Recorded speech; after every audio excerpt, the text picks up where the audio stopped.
आणि बीकेसी मध्ये या सभेचं आयोजन करण्यात आले। बीकेसी मधून आपले प्रतिनिधी नंदकिशोर आपल्यासोबत जोडले गेले आहे। नंदकिशोर, कशा प्रकारे इंडिया आघाडीच्या सभेचं आयोजन?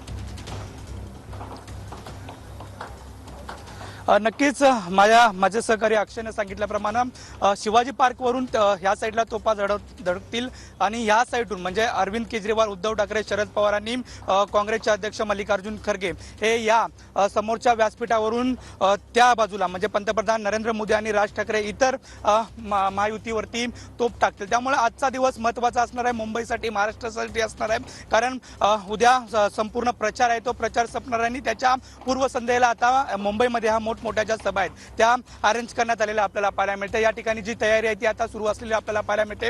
संपूर्ण जो बीकेसीचा परिसर आहे तो परिसर जर पाहायला गेला तर झेंड्यानी म्हणजे प्रत्येक झेंडे असू दे, शिवसेनेची मसाल, काँग्रेसचा हात किंवा इतर आम आदमी पार्टीचा जे झेंडा आहे त्या झेंड्यांनी संपूर्ण जो परिसर आहे तो आता फुललेला आपल्याला पाहायला मिळतो। ठिकठिकाणी जे फोटो बॅनर आहेत ते लावण्यात आलेले आहेत, फोटोचे जे कटआउट आहेत ते सध्या लावण्यात आलेले आपल्याला पाहायला मिळते। शरद पवार, उद्धव ठाकरे, आम आदमी पक्षाचे अरविंद केजरीवाल किंवा इतर जे संपूर्ण जे नेते आहेत त्यांचे कटआउट जे संपूर्ण परिसरात लावलेले आपल्याला पाहायला मिळते। त्यामुळे संपूर्ण बीकेसी परिसरात जी सध्या वातावरण निर्मिती आहे ती सध्या केलेली आपल्याला पाहायला मिळते। आपण बघतोय की अरविंद केजरीवाल यांना जामीन मिळाल्यानंतर ते पहिल्यांदाच मुंबईत येत आहेत आणि जाहीरपणे आज मोदींवरती नेमकी काय टीका करतात हे पाहणं महत्त्वाचं ठरणार आहे। अगदीच नंदकिशोर,